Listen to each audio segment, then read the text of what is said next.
ঈদ মোবারক। আজকে বাংলাদেশের প্রতিটি গ্রামে, প্রতিটি বাজারে,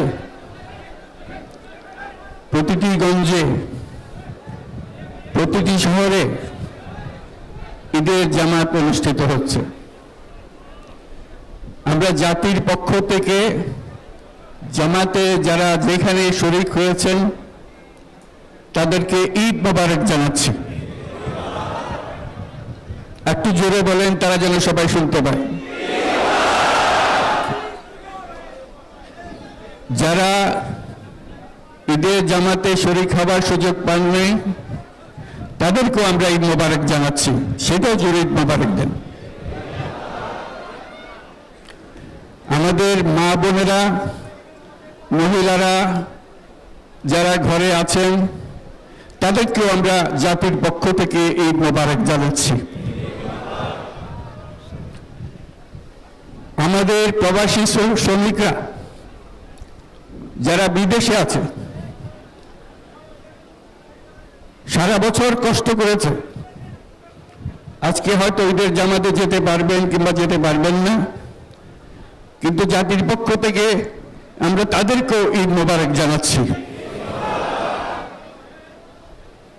যারা বাংলাদেশিরা আছেন পৃথিবীর বিভিন্ন দেশে, জাতির পক্ষ থেকে তাদেরকে আমরা বলে যাইনি, তাদেরকেও আমরা ঈদ মোবারক জানাচ্ছি। যারা হাসপাতালে আছে, রোগী, বিভিন্ন কারণে ঈদের জামাতে যেতে পারেন নাই, তাদেরকেও ঈদ মোবারক জানালাম। ঈদ দূরত্ব ঘুচানোর দিন, নৈকট্যের দিন, ভালোবাসার দিন। আজকে সেই দিনটা আমরা যেন গভীর ভালোবাসার সঙ্গে উদযাপন করতে পারি, সেই মেসেজ আমরা যেন সবার কাছে পৌঁছে দিতে পারি। আজকে একটা অটুট ঐক্য গড়ে তোলার দিন, এবং আমরা স্থায়ীভাবে এই ঐক্য গড়ে তুলতে চাই। ঈদের জামাতের এটাই আমাদের কামনা। আজকে মোনাজাত হবে, মোনাজাতে আমরা অবশ্যই যেন স্মরণ করি, আল্লাহর কাছে প্রার্থনা করি আমাদের এই নতুন বাংলাদেশ গড়ার যারা সুযোগ দিয়েছে, যে বীর সন্তানরা আত্মাহুতি দিয়েছে, আল্লাহ যেন তাদের রূহের মাগফিরাত দেন, তাদের শান্তি দেন। আমরা তাদের মোনাজাতে সেটা যেন আমরা অংশ রাখি। আর মোনাজাতে যারা আহত হয়েছেন, যারা স্বাভাবিক জীবন থেকে বিচ্যুত হয়ে গেছে, এই দেশের জন্য নিজেদের স্বাভাবিক জীবন ত্যাগ করতে যারা বাধ্য হয়েছে, তাদের স্বাভাবিক জীবন যাপনের ক্ষমতা দেওয়ার জন্য, রোগমুক্তির জন্য আল্লাহর কাছে যেন আমরা প্রার্থনা করি। আজকের দিনে আমরা প্রার্থনা করি, যেই নৈকট্য আজকের দিনে আমরা শুরু করলাম, এই নৈকট্য এবং এই ঐক্য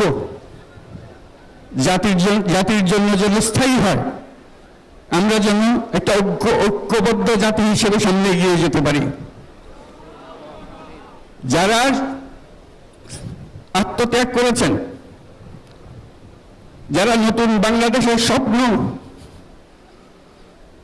বাস্তবায়ন করার জন্য নিজের আত্মাহুতি দিয়েছেন, বেঁচে থাকলেও স্বাভাবিক জীবন যাপন করতে পারছেন না, তাদের স্মরণে আমরা যেন মোনাজাত করি আল্লাহর কাছে।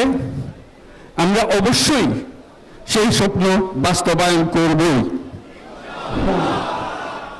শত বাধা সত্ত্বেও, যত বাধাই আসুক, আমরা ঐক্যবদ্ধ জাতি হিসেবে এই নতুন বাংলাদেশ গঠন করব ইনশাআল্লাহ। এই মোনাজাতটা আপনারা সবাই মিলে একসঙ্গে করবেন। ধন্যবাদ সবাইকে। ঈদ মোবারক সবাইকে।